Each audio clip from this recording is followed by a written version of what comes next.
नमस्कार from Scotland. तर 3-4 दिवसांपूर्वी मी एक व्हेज पांढऱ्या रसाची रेसिपी स्टोरीला अपलोड केली होती. तर त्यावरती बऱ्याच साऱ्या लोकांचे रिस्पॉन्स आले होते आणि त्यांना ही रेसिपी हवी आहे. तर ही रेसिपी खूप जास्त ईझी आहे. Like it's very basic and very simple. तर ही माझ्या मम्मीची रेसिपी आहे. तर ह्याला मेन इन्ग्रीडियंट म्हणजे मटकीचं सूप. आता मटकी तर इथे मिळत नाही म्हणून मटकीचे मोड मी घरीच काढले आणि मटकीचे मोड कसे काढले हे जर तुम्हाला जाणून घ्यायचं असेल तर मला कमेंट सेक्शनमध्ये नक्की सांगा. सेकंड मोस्ट इम्पॉर्टंट इन्ग्रेडियंट म्हणजे कोकोनट मिल्क ऑब्व्हियसली आणि थर्ड आहे कोल्हापुरी पांढऱ्या रस्स्याचा मसाला. खूप इझी आहे. So let's just go and make it. So this is a before and after clip. मटकीचे मोड कसे काढले ते. एनिवेज पहिला तर फोडणीकरिता कांदा चिरून घेतला. पॅनमध्ये तेल गरम करून कांदा परतून घेतला. त्याच्यामध्ये मग मटकी ॲड केली आणि मस्त भाजून घेतलं. जेव्हा खमंग वास यायला लागला तेव्हा थोडं पाणी घालून झाकून शिजवायला ठेवायचं. आणि फोडणीच्या वेळी तुम्ही हळद सुद्धा ॲड करू शकता.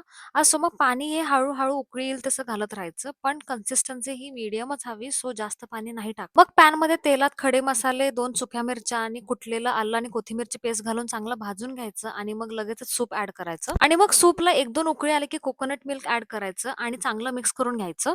ते झाल्यावरती मग महालक्ष्मी किंवा कोणत्याही ब्रँडचा कोल्हापुरी पांढऱ्या रस्साचा मसाला ॲड करून घ्यायचं. मग त्याच्यामध्ये मीठ आणि 2 मिरच्या घालून एक चांगली उकळी द्यायची. हवं असेल तर तुम्ही त्याच्यामध्ये मटकी सुद्धा ॲड करू शकता.